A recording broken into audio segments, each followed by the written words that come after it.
Él vino a dar libertad a los cautivos. Capítulo 14.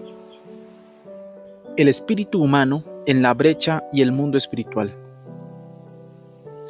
A través de este libro nos hemos referido muchas veces a los espíritus humanos. Es un concepto muy importante que los cristianos deben entender. Es el poder que Elaine y muchos otros como ella desarrollaron y emplearon. Veamos pasajes bíblicos que lo mencionan.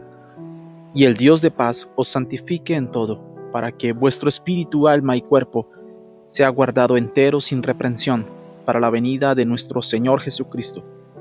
Primera de Tesalonicenses 5:23. Pablo nos enseña aquí que somos seres tripartitos, esto es, que tenemos tres partes: cuerpo, alma, que es nuestro intelecto, voluntad y emociones conscientes, y espíritu. Él claramente declara que los tres deben ser limpiados y entregados a Cristo, y que Cristo mismo debe capacitarnos para mantener los tres sin reprensión hasta su regreso. Formó pues Jehová al hombre del polvo de la tierra, y alentó en su nariz soplo de vida, y fue el hombre un alma viviente. Génesis 2:7. En otras palabras, Adán cobró vida y conciencia de sí mismo. En esencia, nuestro yo es nuestra alma manifestada en nuestra mente, nuestra voluntad y nuestras emociones. Hay cuerpo animal y hay cuerpo espiritual. Primera de Corintios 15:44. Este es un versículo que descuidamos mucho. Nuestro espíritu tiene forma o figura, cuerpo que corresponde a nuestro cuerpo físico. Aparte de los satanistas y los que participan en cosas como la proyección astral, pocos se percatan de esto. Segunda de Corintios 12, 2 al 4. Conozco un hombre en Cristo que hace 14 años, si en el cuerpo no lo sé, si fuera del cuerpo no lo sé, Dios lo sabe, fue arrebatado hasta el tercer cielo. Y conozco tal hombre, si en el cuerpo o fuera del cuerpo no lo sé, Dios lo sabe, que fue arrebatado al paraíso, donde oyó palabras secretas que el hombre no puede decir. Apocalipsis 4, 1 al 2. Después de estas cosas miré, y aquí una puerta abierta en el cielo, y la primera voz que oí era como de trompeta, que hablaba conmigo diciendo: sube acá, y yo te mostraré las cosas que han de ser después de estas.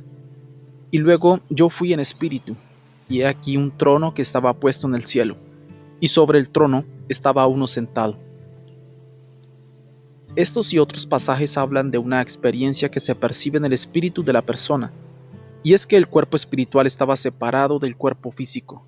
¿Se ha preguntado usted por qué es necesario hablar de alma y espíritu por separado? Según los versículos de más arriba, puede separarse el alma del espíritu. El primer Adán, antes de la caída, podía relacionarse con el mundo espiritual y verlo al igual que lo hacía con el mundo físico. ¿Cómo? Haciendo uso de su cuerpo espiritual. Esto se demuestra por la facilidad con que podía caminar y hablar con Dios en el Edén. Tenía conciencia de su cuerpo espiritual de la misma manera que lo tenía de su cuerpo físico. Su alma, intelecto y voluntad conscientes controlaban su cuerpo espiritual y su cuerpo físico, pero con la caída se produjo la muerte espiritual.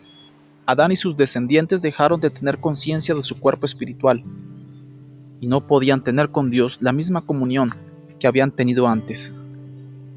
Cuando el Espíritu Santo viene al aceptar nosotros a Jesucristo como nuestro Señor y Salvador, nuestro cuerpo espiritual renace o se rejuvenece para que podamos tener comunión con el Señor y adorarlo como lo hacía Adán antes de la caída. El hecho de que es a través de nuestro espíritu humano que comulgamos con Dios, con la ayuda del Espíritu Santo, está demostrado en las siguientes palabras de Jesús. Mas la hora viene, y ahora es cuando los verdaderos adoradores adorarán al Padre en espíritu y en verdad, porque también el Padre tales adoradores busca que le adoren. Dios es espíritu, y los que le adoran en espíritu y en verdad es necesario que le adoren. Juan 4:23 al 24. Antes de la caída, Adán era el único hombre hecho a la imagen de Dios. Adán podía comunicarse con Dios. La caída fue un desastre. El misterioso nexo quedó roto. Esto puso punto final a la libre comunicación con Dios. Hebreos 4:12. Note que en estos dos versículos, cuando se dice que Dios es espíritu, la palabra está con mayúscula. Sin embargo, al referirse al espíritu humano, se le diferencia claramente al describirse con minúscula. Por lo tanto, solo un espíritu puede comunicarse con el mundo espiritual. Solo un espíritu puede adorar a Dios el Padre, que es espíritu. Este nexo se activa solo cuando Dios lo quiera. Esto para hacer entender la Biblia, para hacernos sentir su presencia, para darnos discernimiento de espíritu, etc. En la Biblia también está claro que los ángeles son seres espirituales. El que hace a sus ángeles espíritus se refiere a Dios. Salmo 104:4. Pablo cita este pasaje en Hebreos 1:7 y en Hebreos 1:13 al 14 y dice: Pues ¿a cuál de los ángeles dijo jamás, siéntate a mi diestra, hasta que ponga a tus enemigos por estrado de tus pies? ¿No son todos espíritus ministradores enviados para servicio a favor de los que serán herederos de la salvación? Satanás y los demonios también son espíritus. Antes eran ángeles al servicio de Dios, pero se rebelaron. Jesús mismo define a estas criaturas como ángeles y por lo tanto espíritus. Un versículo en cuanto a esto es Mateo 25:41. Entonces dirá también a los que estarán a la izquierda: Apartaos de mí, malditos, al fuego eterno, preparado para el diablo y para sus ángeles. Así que en estos y en muchos otros pasajes vemos que no solo Dios es espíritu, sino que hay otros seres espirituales llamados ángeles. Algunos de estos están al servicio de Dios, otros al servicio de Satanás. Nuestros cuerpos espirituales son el nexo entre nosotros y el mundo espiritual, porque éste no puede ser visto, ni es comparable con nada físico. A través del Espíritu Santo, nuestro espíritu puede comunicarse con Dios y adorarle. Pero Hebreos 4:12 muestra que no es la voluntad de Dios que nosotros recobremos el control consciente de nuestro cuerpo espiritual mientras estemos en la tierra en nuestra condición de pecadores. Por esto es que la espada del Espíritu parte el alma y el espíritu. Una vez que se ha producido esta escisión, el alma, mente, intelecto, voluntad, no puede seguir controlando el cuerpo espiritual. También es por eso que el Señor insiste tanto en 1 Tesalonicenses 5:23, que nuestro espíritu esté bajo el señorío de Cristo, al igual que nuestra alma y nuestro cuerpo físico. Apocalipsis 18:11 al 13 es un pasaje muy interesante.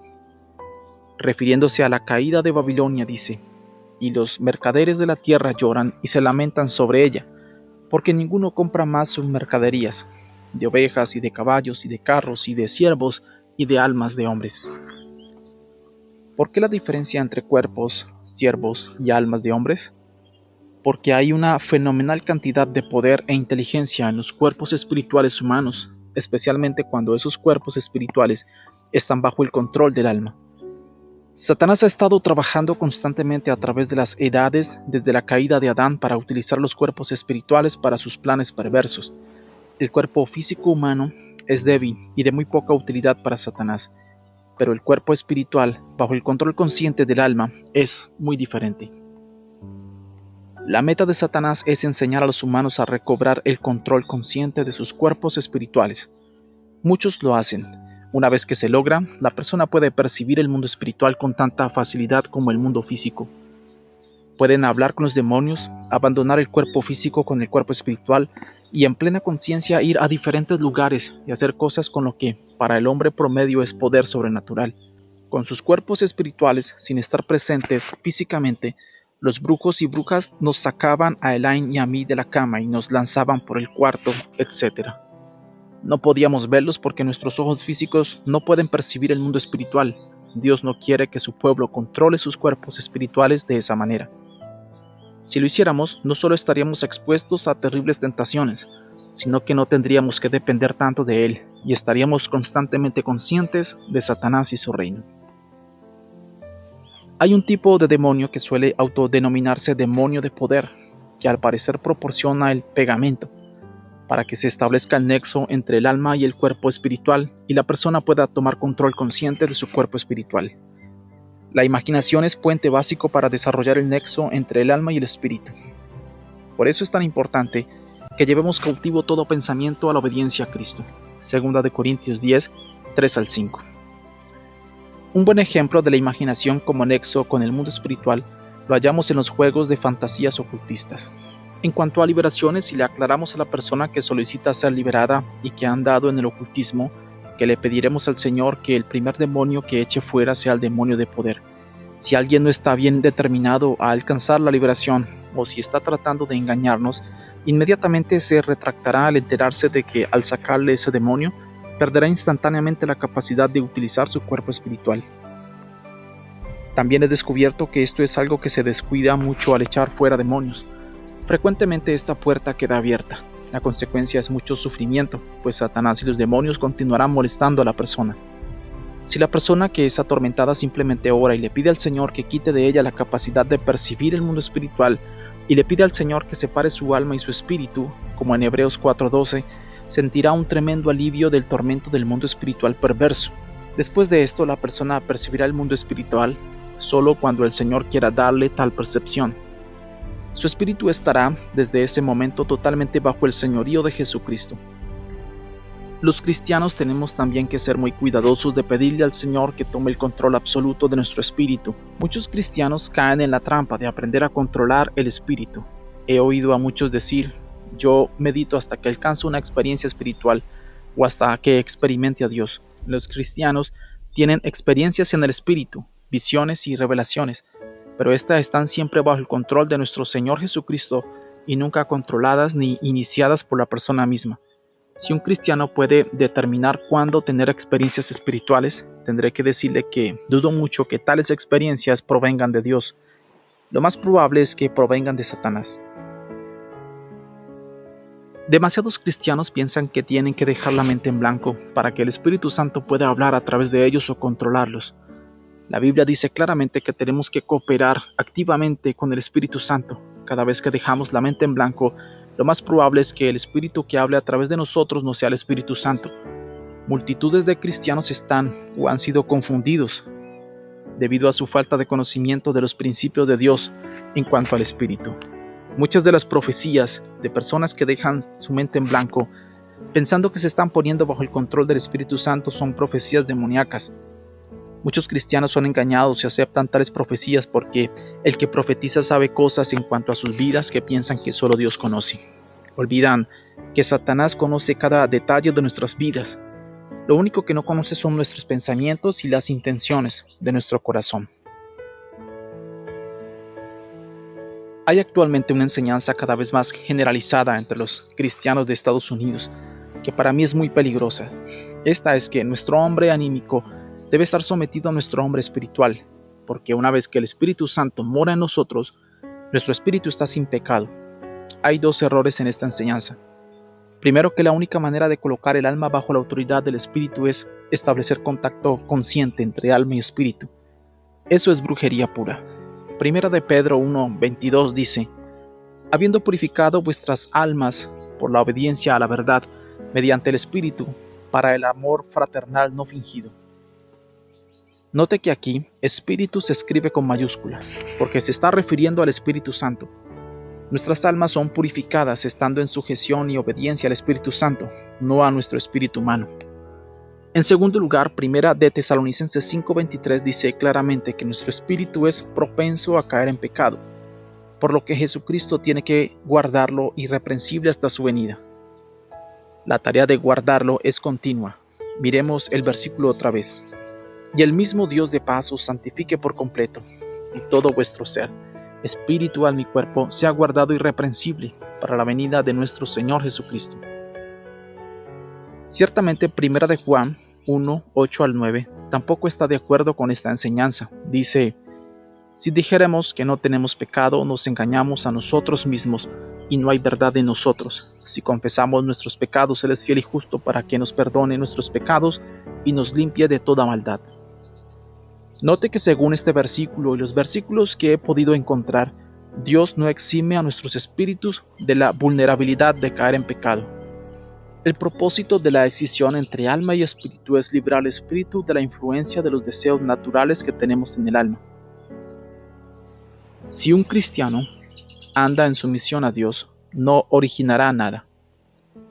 Más bien esperará tranquilamente a escuchar la voz del Espíritu Santo en su espíritu y entonces actuará conforme a la dirección del Espíritu Santo.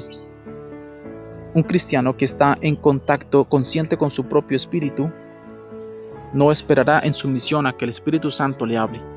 Tomará la iniciativa y lo más probable es que la voz que escuche en su espíritu no sea la voz del Espíritu Santo. Otra importante realidad en cuanto a nuestro espíritu que hace un impacto terrible en muchas personas, pero que no se enseña en nuestras iglesias, es el hecho de que cada vez que haya la oportunidad, Satanás utiliza el cuerpo espiritual de la persona sin que ésta se dé cuenta. Primera de Juan 3:15 dice que cualquiera que odia a su hermano es homicida. Este versículo me tenía intrigada hasta que entendí el concepto del cuerpo espiritual. ¿Cómo puede uno ser asesino por una emoción, como es el odio, si no ha hecho nada físicamente por provocarle la muerte a la persona odiada? El odio es un pecado consciente. Como tal, concede a Satanás una base legal en nuestra vida, si le permitimos que se aloje en nuestro corazón. Si uno odia a alguien, Satanás puede intervenir y valerse de nuestro cuerpo espiritual para atacar a la persona odiada. Tal ataque puede provocar todo tipo de enfermedad, accidente, problema emocional y hasta la muerte física. La persona que odia no suele percatarse de que Satanás está utilizando su cuerpo espiritual. La persona odiada, por lo general, no se da cuenta del verdadero origen de su aflicción. Por eso tenemos que tener el cuidado de pedirle a Jesucristo que nos limpie y nos guarde puros en nuestras tres partes, cuerpo, alma y espíritu. Por eso Jesucristo nos dejó tantos mandamientos en cuanto a perdonar a los demás. El perdón le pone un alto al odio. Los cristianos debemos pedirle al Señor con regularidad que nos limpie de cualquier pecado. Crea en mí, oh Dios, un corazón limpio y renueva un espíritu recto dentro de mí. Salmo 51:10. Otra vez, note la inicial en minúscula de la palabra espíritu. Está claro que el pecado del corazón de David le había afectado también el espíritu. Una excelente descripción de la experiencia de algunos cristianos que son afectados por el odio de otros creyentes se halla en el libro El poder latente del alma, por Watchman Nee. Y busqué entre ellos hombre que hiciese vallado y que se pusiese en la brecha delante de mí a favor de la tierra, para que yo no la destruyese, y no lo hallé. Por tanto derramé sobre ellos mi ira, con el ardor de mi ira los consumí. Hice volver el camino de ellos sobre su propia cabeza, dice Jehová el Señor. Ezequiel 22, 30-31. ¿Estás dispuesto a ponerte en la brecha a favor de otra persona? Uno puede ponerse en la brecha de varias maneras. A menudo es necesario pedirle al Señor que nos permita ponernos en la brecha a favor de una persona determinada, para que ésta pueda tener la oportunidad de escuchar el Evangelio sin interferencias demoníacas. Otra vez recordemos 2 Corintios 4, 3-4. Que si nuestro Evangelio está aún encubierto, entre los que se pierden está encubierto, en los cuales el Dios de este siglo cegó los entendimientos de los incrédulos, para que no les resplandezca la lumbre del Evangelio de la gloria de Cristo, el cual es la imagen de Dios. En Ezequiel 22, 30-22, Dios buscaba a alguien que estuviera dispuesto a erigirse y luchar contra Satanás y los demonios para que dejaran de enceguecer a la gente y estos pudieran ver la necesidad que tenían de un Salvador. Porque el Señor no podía hallar a tal persona, dijo que tendría que derramar su ira y castigar al pueblo por sus pecados. Como guerreros cristianos, hemos de estar dispuestos a ponernos en la brecha y luchar en el terreno espiritual para romper las fuerzas demoníacas que mantienen ciegos a los perdidos. Pablo es muy claro cuando en Efesios 6:12 dice que no tenemos lucha contra carne y sangre, sino contra principados, contra potestades, contra señores del mundo, gobernadores de estas tinieblas, contra malicias espirituales en los aires. A veces oramos así: Señor, déjame ponerme en la brecha y luchar por él para que sus ojos sean abiertos y quede libre de las ataduras demoníacas para que pueda ver que necesita a Jesús. El Señor nos ha mostrado otra forma de ponernos en la brecha. Veamos los siguientes pasajes. Isaías 58:6. ¿No es antes el ayuno que yo escogí desatar las ligaduras de impiedad, deshacer los haces de opresión y dejar ir libres a los quebrantados y que rompáis todo yugo? Gálatas 6:2. Sobrellevad los unos las cargas de los otros y cumplid así la ley de Cristo. Juan 15:13. Nadie tiene mayor que este, que ponga alguno su vida por sus amigos. Estos pasajes nos dicen claramente que el Señor espera que ayudemos a llevar las cargas y dolores de nuestros hermanos y hermanas en Cristo, así como luchar cuando sea necesario por libertarlos de opresión. Ponernos en la brecha es una manera de hacer esto. ¿Estás dispuesto a ponerte en la brecha por tu pastor? Si de veras está enseñando a Jesucristo y está desenmascarando a Satanás como debe hacerla, va a tener mucha oposición. Los siervos de Satanás en pose de cristianos y muchos demonios lo estarán atacando con sus cuerpos espirituales cada vez que se levante a hablar y en muchas otras ocasiones también. Estos siervos satánicos a veces ocupan altos cargos en la iglesia. Hay una gran necesidad de jóvenes fuertes y saludables que estén dispuestos a ponerse en la brecha a favor de su pastor y pedirle al Señor que les permita luchar por él. En otras palabras, cualquier poder demoníaco que se lance contra su pastor debe pasar primero por ellos. Esto implica sufrimientos físicos y emocionales. Quizás usted no pueda ir a la iglesia todos los domingos porque estará demasiado enfermo. Quizás los miembros de la iglesia le lancen falsas acusaciones o digan está enfermo porque no viene a la iglesia. ¿Está usted dispuesto a soportar este tipo de acusaciones y guardar silencio en cuanto a la verdadera razón por la que no puede asistir? Ponerse uno en la brecha por otro es una forma de poner la vida por un amigo. Usted no puede ponerse en la brecha por usted mismo. Solo el Señor puede hacerla porque solo el Señor controla su cuerpo espiritual. Lo que tiene que hacer es pedirle al Padre que lo sitúe allí, si es su voluntad que así sea. Usted tiene que estar dispuesto a que el Señor lo utilice en cualquier forma que lo desee para beneficio de otra persona. Usted no puede decidir en qué forma ha de ser usado. Permítame aclarar algo.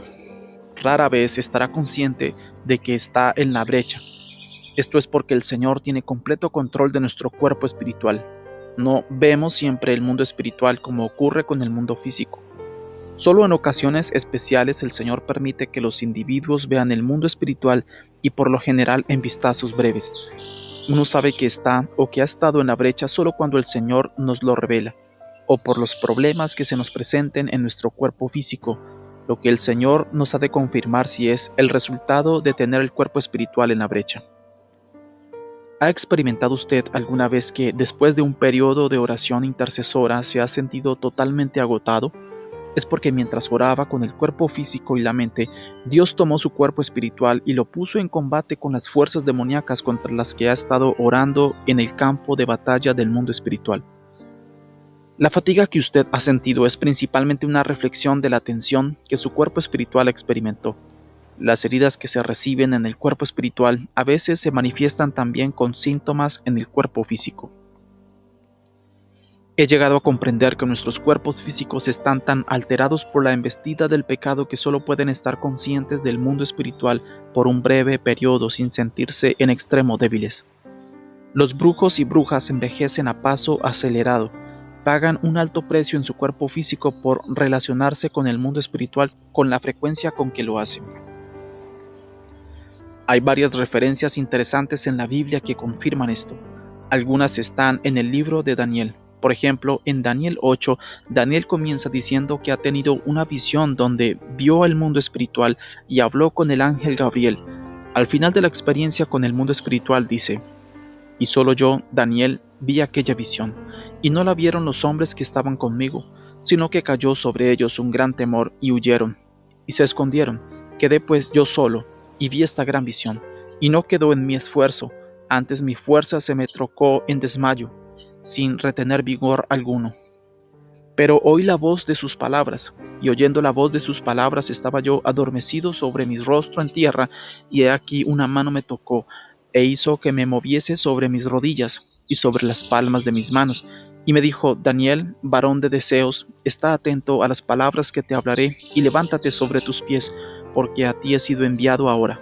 Y estando hablando conmigo esto, yo estaba temblando, y me dijo, Daniel, no temas, porque desde el primer día que diste tu corazón a entender y a afligirte en la presencia de tu Dios, fueron oídas tus palabras, y a causa de tus palabras yo soy venido. Mas el príncipe del reino de Persia se puso contra mí 21 días, y aquí Miguel, uno de los principales príncipes, vino para ayudarme, y yo quedé allí con los reyes de Persia. Soy pues venido para hacerte saber lo que ha de avenir a tu pueblo, en los postreros días, porque la visión es aún para días. Y estando hablando conmigo semejantes palabras, puse mis ojos en tierra y enmudecí. Mas he aquí como una semejanza de hijo de hombre tocó mis labios. Entonces abrí mi boca y hablé, y dije a aquel que estaba delante de mí, Señor mío, con la visión se revolvieron mis dolores sobre mí, y no me quedó fuerza. Daniel 10, 7 al 18. Batallar por nuestro cuerpo espiritual afecta enormemente también nuestro cuerpo físico. Por eso Pablo menciona tanto el hecho de que nuestra lucha no es contra sangre y carne. No podemos, claro está, luchar en el mundo espiritual con el cuerpo físico, pero los dos los ha unido Dios y lo que le sucede a nuestro cuerpo espiritual inevitablemente afecta nuestro cuerpo físico. Varias veces en este libro hemos mencionado el tema de la lucha de nuestro espíritu en el mundo espiritual, particularmente al hablar del concepto de ponernos en la brecha. Es un concepto difícil de captar porque es algo que está totalmente fuera de nuestro control y rara vez se percibe. Por favor, entiéndase que todavía estamos aprendiendo sobre todo este tema. Hay muchas cosas profundas escritas en la Biblia. Todavía estamos escudriñando y pidiendo que Dios nos ilumine. No nos consideramos expertas, sino que simplemente estamos siguiendo la orden de nuestro Señor de que impartamos lo que ya hemos aprendido. Cuando captamos el concepto de que nuestro espíritu es una parte viva y activa de nosotros que puede caminar, hablar, cantar, pensar, orar, alabar al Señor y luchar en el mundo espiritual, muchos pasajes difíciles de la Biblia cobran sentido.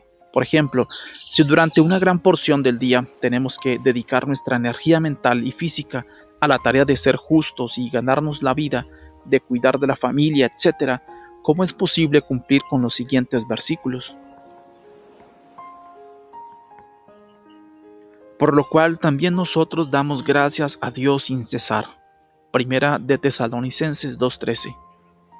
Orad sin cesar. Primera de Tesalonicenses 5:17. Es imposible que nuestra mente pueda estar orando o alabando a Dios sin cesar las 24 horas del día, pero lo que no puede nuestra mente, lo puede nuestro espíritu. Vivan en el espíritu según Dios, dice Primera de Pedro 4:6. Notemos otra vez que espíritu está con minúscula, porque se refiere al espíritu humano. ¿Cómo podemos vivir en el espíritu de esta manera? Encomendándole nuestro espíritu a Dios para que lo use como le plazca. Nuestro cuerpo espiritual puede moverse, pensar, hablar, al igual que nuestro cuerpo físico, pero toma su carácter y modo de pensar de nuestro cuerpo físico y nuestra alma. Por ejemplo, si no nos sabemos con la mente un versículo, tampoco lo sabe nuestro cuerpo espiritual, excepto claro que esté mucho más en sintonía con el Espíritu Santo. Varias veces Pablo nos dice que nuestra batalla no es contra sangre y carne, sino contra espíritus. Como nuestro cuerpo físico no puede luchar contra los espíritus en el mundo espiritual, nuestro cuerpo espiritual es el que tiene que luchar. Por eso es tan importante pedirle a Dios todos los días que nos ponga su armadura. Esta batalla es continua e implacable, y si no llevamos la armadura de Dios en nuestro cuerpo espiritual al luchar, recibiremos terribles heridas de los dardos de fuego del maligno, según Efesios 6. Por nosotros mismos no podemos entrar en la lucha. Nuestro espíritu está totalmente bajo el dominio de nuestro amo, Jesucristo. Simplemente hemos de decirle al Señor que queremos que utilice nuestro espíritu en esta forma si así lo desea. Frecuentemente le he pedido al Padre que me deje ponerme en la brecha y luchar por una persona en particular, pero la decisión la toma Él. Pronto aprenderá usted a reconocer los síntomas de fatiga, dolor, depresión y otras enfermedades en su cuerpo físico que son indicativos de que su cuerpo espiritual está en una ruda batalla. El concepto de que nuestro espíritu pueda estar separado y aún geográficamente alejado de nuestro cuerpo físico es extraño y difícil de aceptar. Hay un pasaje fascinante en el cual Pablo describe tal circunstancia. De cierto se oye que hay entre vosotros fornicación, y tal fornicación cual ni aun se nombra entre los gentiles. Tanto que alguno tenga la mujer de su padre y vosotros estáis hinchados, y no más bien tuvisteis duelo, para que fuese quitado de en medio de vosotros el que hizo tal obra. Y ciertamente como ausente con el cuerpo, mas presente en espíritu, ya como presente he juzgado al que esto así ha cometido. en el nombre del Señor nuestro Jesucristo, juntados vosotros y mi espíritu, con la facultad de nuestro Señor Jesucristo. 1 Corintios 5, 1 al 4. Note que Pablo pone espíritu con minúscula, para denotar su propio espíritu, no el Espíritu Santo. También de suma importancia es el hecho de que el espíritu de Pablo estaba en Corinto solo con la facultad de nuestro Señor Jesucristo. El espíritu de Pablo estaba completamente bajo el control del Señor, no bajo el de su alma. Normalmente, el espíritu humano reside en el cuerpo físico. Sin embargo, varios pasajes muestran que el cuerpo físico puede seguir viviendo separado del espíritu. Esto no es cierto en cuanto al alma. Una vez que el alma deja el cuerpo muere. Por eso es que muchos pasajes que se refieren a la muerte física se refieren también al alma. Sin embargo, se produce un peculiar agotamiento del cuerpo físico cuando el espíritu no está dentro. A través de los años en que he estado en este ministerio, el Señor me ha enseñado que el agotamiento del cuerpo físico es peculiar en cuanto a que produce una aguda falta de proteína. Si no nos cuidamos de aumentar la ingestión de proteínas de alta calidad durante los días de intensa batalla espiritual, nos debilitamos. La Biblia habla bastante de este tema. Desde el pacto de Dios con Noé, en que le dijo a Noé que comiera carne, Satanás y los demonios han estado tratando de hacer que la gente no coma carne. Es interesante que los hindúes y muchas otras religiones orientales, todas las cuales son formas de adoración de demonios, creen que el éxito de un médium o un adepto cuyos poderes se originan en los demonios que lo tienen poseído, depende de la presencia en su cuerpo de un fluido misterioso llamado akasa, que se agota pronto, y sin el cual los demonios no pueden actuar. Este fluido, dicen los hindúes, puede regenerarse solo con una dieta vegetariana y castidad. Si nos detenemos a pensar, vemos que la gota que rebosó la copa, por así decirlo, y que provocó el juicio de Dios en forma de diluvio, fueron las relaciones sexuales entre humanos y demonios. Génesis 6. No creo que fue casualidad que Dios ordenara a Noé que comiera carne después del diluvio. Dios sabía muy bien la batalla espiritual que tendrían que sostener Noé y sus hijos para impedir que los demonios dominaran sus vidas. Cuando estudiamos el Antiguo Testamento y las leyes que Dios dio a su pueblo Israel, hallamos que los guerreros espirituales de aquellos días eran los levitas de Israel. Su dieta abundaba en carne de res y de cordero. Si la carne de res es tan dañina, ¿por qué Abraham le preparó carne de res a Dios mismo cuando llegó a visitarlo? Abraham indudablemente quería preparar lo mejor que tenía. Génesis 18, 1 al 7. Si nos fijamos en los diferentes guerreros espirituales de renombre del Antiguo Testamento, notaremos que cada vez que se preparaban para librar una gran batalla, Dios los preparaba con alimento carnívoro. Por ejemplo, Elías. Fíjese en el menú que Dios mismo le preparó durante el periodo de preparación antes del enfrentamiento con los profetas de Baal. Y fue a él palabra de Jehová diciendo: Apártate de aquí y vuélvete al oriente, y escóndete en el arroyo de Kerit, que está delante del Jordán, y beberás del arroyo, y yo he mandado a los cuervos que te den allí de comer. Y él fue, e hizo conforme a la palabra de Jehová, pues se fue y asentó junto al arroyo de Kerit, que está antes del Jordán, y los cuervos le traían pan y carne por la mañana, y pan y carne a la tarde, y bebía del arroyo. Primera de Reyes 17, 2 al 6. El Señor habla muy directamente en cuanto a esto a través de Pablo en el Nuevo Testamento. Pero el Espíritu dice manifiestamente que en los venideros tiempos algunos apostatarán de la fe, escuchando espíritus de error y a doctrinas de demonios, que con hipocresía hablarán mentira, teniendo cauterizada la conciencia, que prohibirán casarse y mandarán abstenerse de las viandas que Dios creó para que con hacimiento de gracias participasen de ellas los fieles y los que han conocido la verdad, porque todo lo que Dios creó es bueno y nada hay que desechar, tomándose con hacimiento de gracias, porque por la palabra de Dios y por la oración es santificado. Primera de Timoteo 4, 1 al 5. He estudiado cuidadosamente la literatura médica y a pesar de toda la publicidad, no hay un buen estudio que demuestre conclusivamente que la carne roja es dañina. Por favor, fíjese que me estoy refiriendo a la carne magra, no a la grasa, de la cual el Señor, al darles la ley, dijo a los israelitas que no comieran. Es más, muchos son los trabajos que demuestran los méritos de los suplementos proteínicos en una amplia gama de enfermedades. Pero Satanás tiene tan controlada la medicina que es extremadamente difícil lograr que el médico promedio preste atención a los méritos y la necesidad de proteína. Si uno se detiene a evaluar, nota que lo central en las comidas salutíferas es la abstinencia de carne. No es casualidad, es un plan cuidadosamente trazado por Satanás. Él sabe muy bien la proteína que nuestros cuerpos necesitan y la tremenda cantidad de proteína que consumen en cualquier participación en una guerra espiritual. Si puede evitar que los guerreros de Dios coman carne, puede causar debilidad y enfermedades en ellos por falta de proteína. El cuerpo físico rápidamente pierde su capacidad de luchar contra la infección cuando se le priva de proteína. Muchos mueren innecesariamente en esta época de medicina moderna porque sus médicos no les dan suplementos proteínicos. En los días de intensas batallas a menudo hallamos que es necesario comer carne por lo menos 2 veces al día. Si no, rápidamente perdemos vigor y hasta caemos físicamente enfermos. He trabajado con mucha gente que al estar bajo intenso ataque de brujería se ponen excesivamente débiles y hasta enfermas, simplemente porque desconocían los simples principios de Dios en cuanto a la necesidad de ingerir proteína. Todos mejoran mucho cuando aumentan la cantidad de carne en sus dietas. Cuando estés sufriendo de dolores, depresión y agotamiento por estar en el frente de batalla o en cualquier otra ocasión, no olvide una de las principales armas, la alabanza. Jamás olvidaré la noche en que el Padre me enseñó esa lección. Acababa de acostarme y daba vueltas en la cama sin poder dormir. Estaba agotada con dolores y todo me parecía imposible. En realidad, lo que estaba era entregándome a la autocompasión. De pronto el Padre me permitió ver a través de los ojos de mi cuerpo espiritual y me vi en el frente de batalla, es decir, mi cuerpo espiritual. Pero no estaba luchando, estaba tirada en el suelo, rodeada de demonios que se mofaban de mí y me arrojaban piedras. No me importaba. Estaba tan cansada que tenía la esperanza de que los demonios me mataran.